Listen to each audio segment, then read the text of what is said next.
اولیاء کرام رحمہم اللہ السلام نے دنیا کے باطن کی طرف دیکھا تو اس کا انکار کر دیا، اور اس کی ظاہری چمک دمک کو دیکھا تو اسے اپنی نظر سے گرا دیا۔ سبحان اللہ! یہ اولیاء کرام بزرگان دین کا یہ طریقہ کار رہا ہے کہ وہ دنیا سے بے رغبتی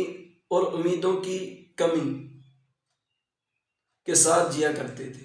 تو خدا را بزرگان دین سے محبت کرنے والے بن جائیں کہ بزرگان دین کا یہ طریقہ کار تھا کہ انہوں نے جب دنیا کی ظاہری چمک دمک کو دیکھا تو اسے اپنی نظریں پھیر لی، اور آج ہم دیکھیں کہ ہم کس سٹیج کے اوپر کھڑے ہوئے۔ آئیے حدیث مبارکہ سماعت فرمائیں۔ حضرت سیدنا وہب بن منبع رضی اللہ تعالیٰ عنہ بیان فرماتے ہیں کہ حضرت سیدنا عیسیٰ روح اللہ علیہ السلام کے حواریوں یعنی ساتھیوں نے عرض کی، اے عیسیٰ علیہ السلام، اللہ عز و جل کے اولیاء کون لوگ ہیں جن پر نہ کچھ خوف ہوگا اور نہ کچھ غم؟ آپ علیہ السلام نے ارشاد فرمایا، یہ وہ لوگ ہیں جنہوں نے دنیا کے باطن کو دیکھا جب اور لوگوں نے دنیا کے ظاہر کو دیکھا اور دنیا کے انجام کو دیکھا، جب اور لوگوں نے دنیا کی رنگینیوں کو دیکھا، انہوں نے ان چیزوں کو چھوڑ دیا جن کے بارے میں اندیشہ تھا کہ وہ عیب دار کریں گی، اور ان کو بھی ترک کر دیا جن کے متعلق یقین تھا کہ وہ بہت جلد ان سے چھوٹ جائیں گی۔ اللہ اکبر! حضرت عیسیٰ روح اللہ علیہ السلام نے اپنے ساتھیوں اپنے حواریوں کو فرمایا کہ بزرگان دین نے جب دیکھا یہ دنیا کی لذتوں اور عیشوں کو، یہ سارے معاملات رنگاوٹ وغیرہ کو، جب یہ دیکھا بزرگان دین نے تو چھوڑ دیا کہ یہ ہمیں عیب دار کر دیں گی۔ لیکن آج لوگ دیکھیں اور ہم اپنے آپ کو خود اپنے اوپر دیکھیں، کسی کو مت دیکھیں۔ وہ پنجابی کا شعر ہے نا کہ برے بندے نو میں لبن ٹریا تے برا لبانا کوئی، جد میں اپنے اندر چاتی ماری تے میرے تو بڑا برا ہور نہ کوئی۔ خدا را اپنے آپ کو تبدیل کریں، اپنے اوپر توجہ دیں، بجائے کہ دوسروں کے عیب دوسروں کی غلطیاں تلاش کریں، ان کو چھوڑیں کہ وہ کیا کرتے ہیں، آپ اپنے آپ کو سدھاریں۔ ایک یقین جانے ایک سوسائٹی کے اندر ایک بندہ پہلے جاتا ہے، جا کے مکان بناتا ہے، پھر اس کے بعد دوسرا، پھر تیسرا، ایسے مکان بنتے بنتے سوسائٹی بن جاتی ہے، ایک علاقہ بن جاتا ہے۔ یعنی جب بندہ واحد اپنی اصلاح کرے گا، اپنے گھر والوں کی اصلاح کرے گا، ہر بندہ جب ایسا کرے گا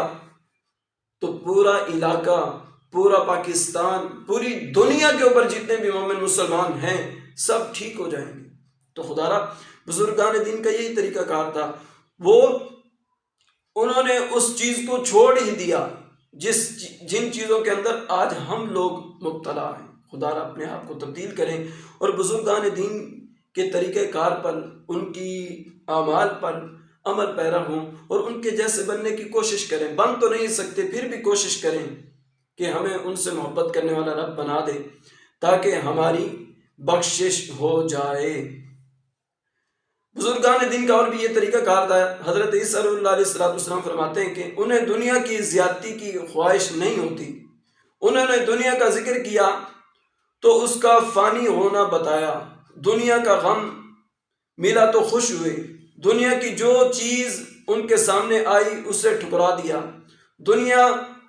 دنیاوی نہ حق رفت و عظمت کو حقیر جانا، ان کے نزدیک دنیا پرانی ہو چکی ہے، اب وہ اس کی تجدید نہیں چاہتے، ان کے گھر ویران ہو گئے لیکن انہوں نے آباد نہ کیے، خواہشوں نے ان کے سینوں میں گھٹ گھٹ کر دم توڑ دیا لیکن انہوں نے دوبارہ انہیں بیدار نہ کیا، بلکہ دنیاوی خواہشات کو تہس نہس کر کے اس کے بدلے اپنی آخرت اختیار کر لی، اور دنیا کو بیچ کر اس کے عوض میں وہ چیز خریدی جو ان کے لیے ہمیشہ رہے گی۔ انہوں نے خوشی خوشی دنیا کو ٹھکرا دیا، انہوں نے دنیا داروں کو دنیا پر اوندے منہ گرتے دیکھا جس کی وجہ سے ان پر مصیبتیں نازل ہوئی، تو تذکرہ موت کو جلا بخشی اور تذکرہ حیات کو مات دی۔ وہ اللہ عز و جل سے محبت کرتے ہیں، اس کے ذکر کو پسند کرتے ہیں اور اس کے نور سے روشن ہو کر دنیا کو روشن کرتے ہیں۔ انہیں حیرت انگیز خیر و بھلائی عطا کی گئی، تعجب خیز علم عطا کیا گیا، ان کی بدولت کتاب اللہ کی بقا ہے، تو کتاب اللہ کے سبب ان کی بقا ہے۔ کتاب اللہ نے ان کا ذکر کیا تو انہوں نے کتاب اللہ کو عام کیا، انہی سے کتاب اللہ کو سکھایا جاتا ہے اور وہ کتاب اللہ کے مطابق عمل کرتے ہیں۔ انہیں جو عطا کر دیا جائے اسی پر اکتفا کرتے ہیں اور مزید عطا کیے کی خواہش نہیں کرتے۔ وہ کسی کی امان پر بھروسہ نہیں کرتے بلکہ اللہ عز و جل سے امید رکھتے ہیں کہ وہ اللہ عز و جل کے سوا کسی اور سے نہیں ڈرتے۔ سبحان اللہ، سبحان اللہ۔ آپ لوگوں نے سماعت فرمایا، یہ ہے بزرگان دین، اور خدا را اپنے آپ کو بزرگان دین کے طریقہ کار پر چلائیں اور اس سٹیج کے اوپر آپ کھڑے ہوں۔ میں نے کل بھی عرض کی تھی کہ جو بزرگان دین کی سٹیج ہے، صحابہ کرام علیہم رضوان کی سٹیج ہے، اس پلیٹ فارم کے اوپر آپ کھڑے ہوں تاکہ آپ کی دنیا بھی اچھی ہو جائے اور آخرت بھی اچھی ہو جائے۔ اولیاء کرام رحمہم اللہ السلام کی نرالی زیب و زینت ہوتی ہے، سبحان اللہ، اور حقیقت ہے، اس میں کوئی شک و شبہ نہیں ہے کہ اولیاء کرام رحمہم اللہ السلام دھوکہ دینے والی آنکھ سے دنیا کو دیکھتے رہنے سے پرہیز کرتے ہیں اور اپنے محبوب کی بنائی ہوئی چیزوں کو نگاہ فکر عبرت سے دیکھتے ہیں۔ چنانچہ حضرت سیدنا عبداللہ بن عباس رضی اللہ تعالیٰ عنہ بیان فرماتے ہیں کہ جب اللہ عز و جل نے حضرت سیدنا موسیٰ اور حضرت سیدنا ہارون علیہ السلام کو فرعون کی طرف بھیجا تو ارشاد فرمایا، جو لباس میں نے اسے پہنایا گئے وہ تمہیں دھوکے میں نہ ڈال دے، کیونکہ اس کی پیشانی میرے قبضہ قدرت میں ہے، وہ میری اجازت کے بغیر نہ بول سکتا ہے اور نہ ہی پلک جھپک سکتا ہے، اور تمہیں اس کی دنیاوی ناجائز زیب و زینت بھی دھوکے میں مبتلا نہ کر دے، اس لیے کہ اگر میں دنیاوی زینت کے ساتھ تمہیں مزین کرنا چاہتا تو فرعون جان لیتا کہ وہ ایسی زینت اختیار کرنے سے عاجز ہے، اور تمہاری یہ حالت اس وجہ سے نہیں کی کہ تمہاری میرے نزدیک کوئی عزت نہیں، لیکن میں تمہیں بزرگی کا لباس پہنانا چاہتا ہوں جو تمہارے نصیب ہے، تاکہ دنیا تمہاری آخرت کے حصے میں کچھ کمی نہ کر سکے۔ میں اپنے اولیاء کو دنیا سے اس طرح بچاتا ہوں جس طرح چرواہا اپنے تندرست اونٹوں کو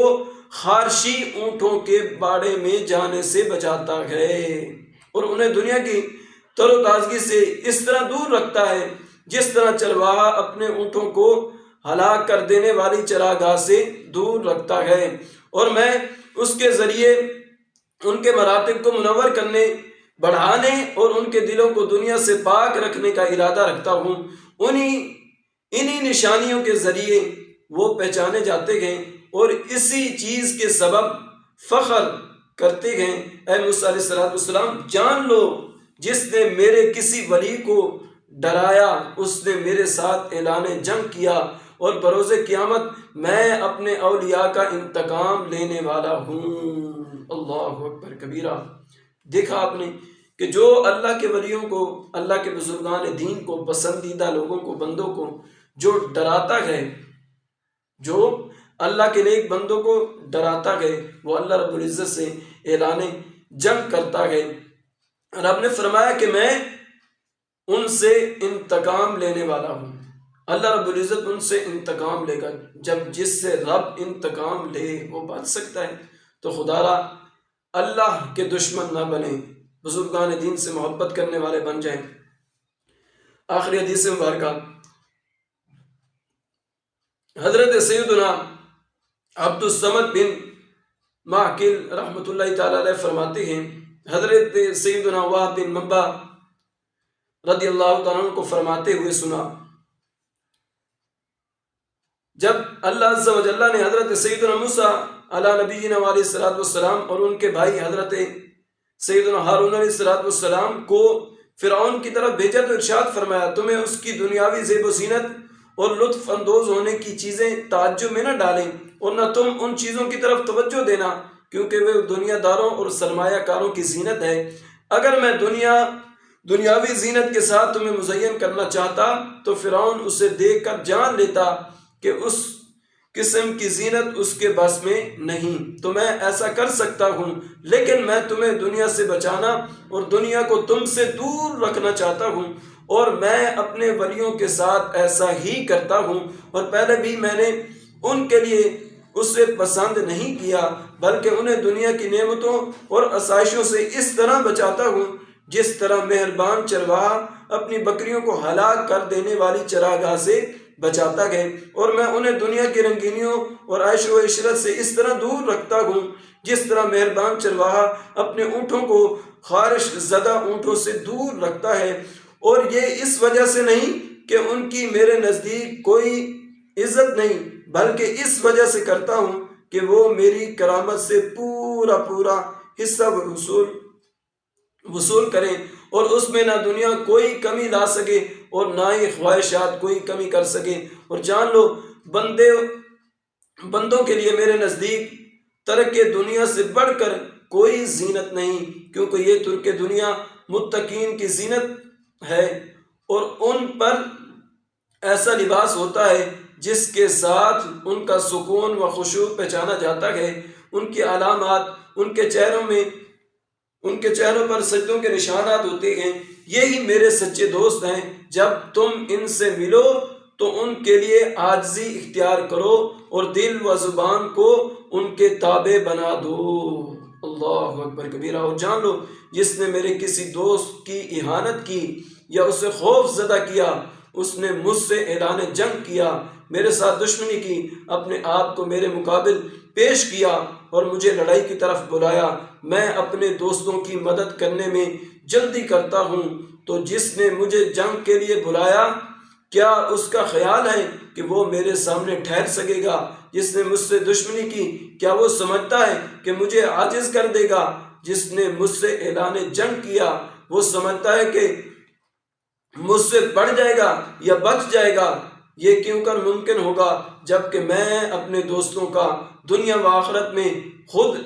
انتقام لیتا ہوں، ان کی مدد کسی کے سپرد نہیں کرتا۔ اللہ اکبر کبیرہ۔ اللہ رب العزت نے یہ سارے ملفوظات ارشاد فرمائے کہ جو میرے ولیوں سے دشمنی کرے، لڑائی کرے، جنگ کرے، تو میں اس سے انتقام